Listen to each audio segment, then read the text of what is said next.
Industry అంతా OTT business కాకుండా theatrical బిజినెస్ని మాత్రమే దృష్టిలో పెట్టుకుని సినిమాలు చేద్దామనే స్టేజ్కి వచ్చారు. మళ్ళీ ఓటీటీని ప్రొడక్షన్లో కూడా తీసుకొస్తున్నారు మీరు. అంటే వాళ్ళు కో ప్రొడ్యూసర్స్కి ఉన్నప్పుడు తప్పలేదు కదా.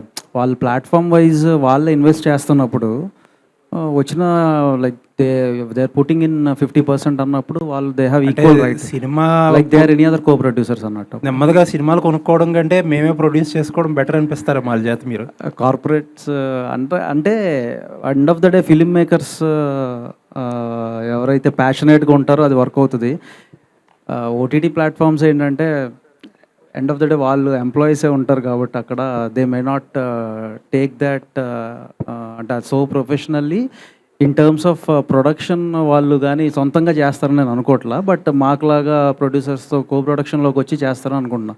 అదర్ దాన్ ఒరిజినల్స్ వాళ్ళు ఎగ్జిక్యూట్ చేసుకుంటారు రేటు. సో ఆ థ్రెట్ ఏం లేదంటారు? ప్రస్తుతానికైతే లేదు. మీరు ఇప్పుడు చెప్తున్నారు కాబట్టి ఈవినింగ్ మీటింగ్ వేసుకుని ఒకసారి ఆలోచించుకుంటాం అందరం.